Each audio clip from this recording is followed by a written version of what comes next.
अस्सलामुअलैकुम वरहमतुल्लाहि वबरकातुहू। Welcome to my channel. Naaz के साथ पकवान में आपका स्वागत है। तो मैं आज बनाने जा रही हूँ समर स्पेशल टेस्टी डिलीशियस दानेदार टेस्ट करने पर घुल जाने वाली ढेले जैसी स्ट्रीट स्टाइल में मलाईदार मटका kulfi recipe.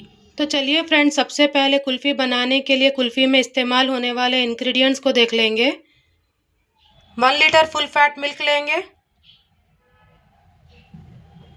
1 table spoon custard, 1 table spoon milk powder, half tea spoon इलायची का पाउडर, 50 ग्राम पिस्ता, 50 ग्राम बादाम, हाफ कप दूध की मलाई, 150 ग्राम शुगर। कस्टर्ड को मिक्स करने के लिए हाफ कप दूध अलग लेंगे। आइसक्रीम स्टिक्स लेंगे और इस तरह के डिस्पोजेबल कप्स लेना है। तो चलिए फ्रेंड्स, सबसे पहले दूध बॉईल कर लेंगे। दूध कुल्फ़ी बनाने के लिए दूध को हमेशा फुल फैट और फुल क्रीम वाला इस्तेमाल करें और इस बात का ख्याल रखेंगे कि जिस बर्तन में हमको दूध बॉईल करना है वो बर्तन हमेशा मोटा लेंगे ताकि हमारे दूध को दाग ना लगे। अगर दूध को दाग लग जाएगा तो कुल्फ़ी का टेस्ट कड़वा हो जाएगा। अब दूध को अच्छी तरह से बॉईल होने देते हैं और बीच बीच में इस तरह से हिलाते जाएंगे ताकि दूध तले में चिपके नहीं। तो देखिए फ्रेंड्स, दूध में अच्छी तरह से बॉईल आ रहा है। अब गैस के फ्लेम को लो पर रख कर देंगे और इसी तरह से 10 से 15 मिनट तक पकाना है।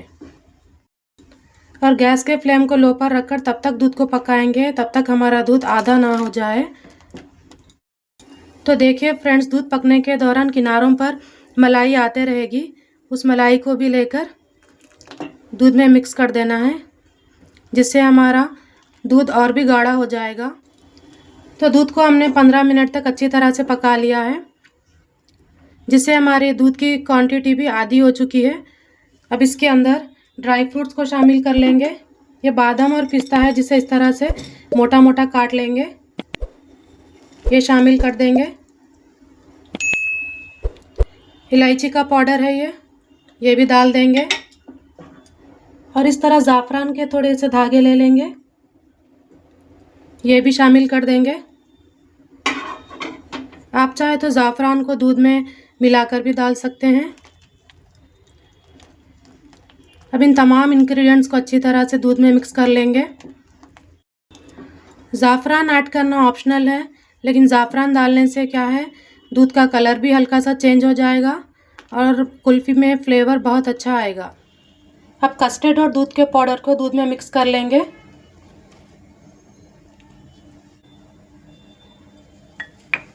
आप कस्टर्ड की जगह पर कॉर्नफ्लोर का पाउडर भी ले सकते हैं। अब इसे विस्कर की मदद से अच्छी तरह से फेंट लेंगे। इसमें लम्स नहीं रहने चाहिए, तब तक फेंट लेंगे। अब इसके अंदर कस्टर्ड और दूध के पाउडर के घोल को शामिल कर देंगे। एक हाथ में विस्कर से विस्क करेंगे और दूसरे हाथ से कस्टर्ड को शामिल करेंगे। अगर आप कस्टर्ड के पेस्ट को डायरेक्ट दूध में शामिल करेंगे तो बड़े बड़े लम्स आ जाएंगे। इसीलिए कस्टर्ड को शामिल करते वक्त एक हाथ से स्पून हिलाते रहिए और एक हाथ से कस्टर्ड के पेस्ट को शामिल करिए। तो देखिए फ्रेंड्स, कस्टर्ड शामिल करने के बाद इसकी कंसिस्टेंसी परफेक्ट हो चुकी है, ना ज़्यादा गाढ़ी ना ज़्यादा पतली। कुल्फ़ी के लिए इसी तरह की कंसिस्टेंसी चाहिए था। अब हम गैस के फ्लेम को बंद कर देंगे और इसे ठंडा होने के लिए रख देंगे। अब हम एक पैन ले लेंगे, पैन को ड्राई कर लेंगे। अब हम शुगर को कैरेमल कर लेंगे। शुगर डालने के बाद इसे इस तरह से हिलाते रहेंगे।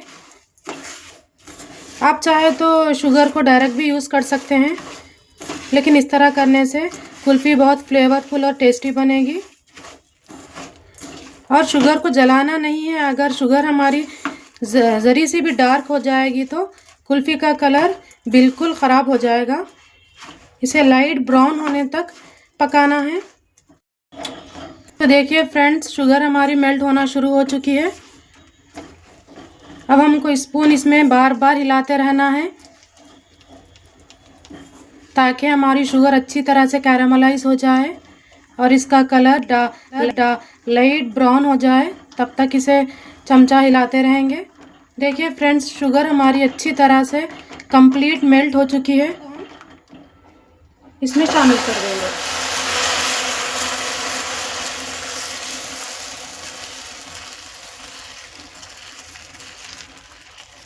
कैरामलाइज शुगर को डालने के बाद इसे 5 से 10 मिनट तक पकाना है ताकि शुगर इसमें अच्छी तरह से मेल्ट हो जाए। तो देखिए फ्रेंड्स, कैरामलाइज शुगर को दूध में डालकर अच्छी तरह से मिक्स कर लिया है। अब इसे कुछ सेकंड तक पकाकर गैस का फ्लेम बंद कर देंगे और इसे ठंडा होने के लिए रख देंगे। अगर आपको जल्दी ठंडा करना हो तो एक बर्तन में पानी और आइस क्यूब शामिल कर दीजिए और इस बॉल को उसमें रख दीजिए, जल्दी ठंडा हो जाएगा। तो देखिए फ्रेंड्स, हमारा कुल्फ़ी का मिक्सचर अच्छी तरह से ठंडा हो चुका है। अब हम इसमें दूध की मलाई को शामिल कर देंगे और इसे भी अच्छी तरह से मिक्स कर लेंगे। इस तरह आखिर में दूध की मलाई शामिल करने से कुल्फ़ी बहुत दानेदार, फ्लेवरफुल, टेस्टी बनेगी। अब हम कुल्फ़ी को जमने के लिए इस तरह के डिस्पोजेबल कप्स का यूज़ करेंगे। आप चाहे तो कुल्फ़ी के मोल्ड भी यूज़ कर सकते हैं और इस तरह मटके का भी यूज़ करेंगे जिससे हमारा मटका कुल्फ़ी बन जाएगी। और इस तरह के कंटेनर्स ले लेंगे। अब हम कुल्फ़ी के बैटर को आहिस्ता आहिस्ता से कप्स में शामिल कर देंगे।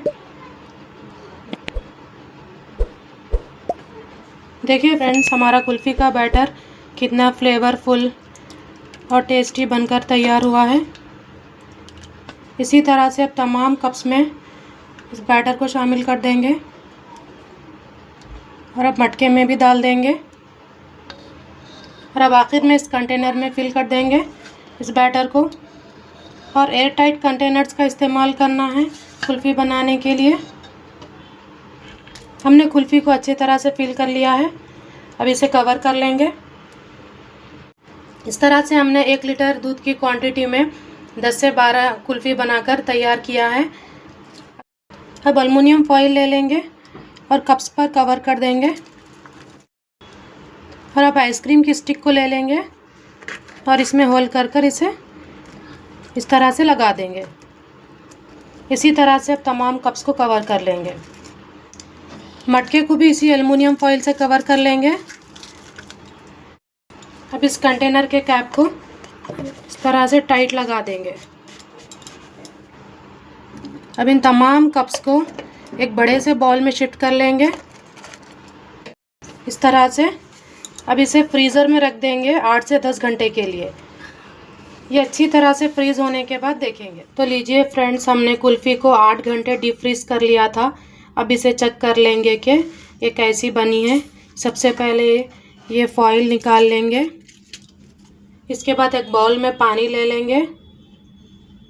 ये कप को एक 15 सेकेंड तक इस तरह पानी में रख देंगे।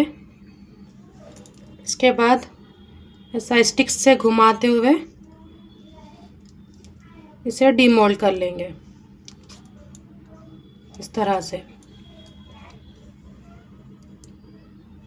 फिर से इसी तरह से कप को 15 सेकेंड के लिए पानी में रखेंगे। स्पून को हल्के हाथों से घुमाते हुए इसे इस तरह से निकाल लेंगे। इसी तरह से तमाम कुल्फ़ियों को कप से अलग कर लेंगे। तो लीजिए फ्रेंड्स, हमारी कुल्फ़ी बनकर बिल्कुल तैयार है। अब हम इस पर थोड़े से ड्राई फ्रूट्स को गार्निशिंग कर लेंगे।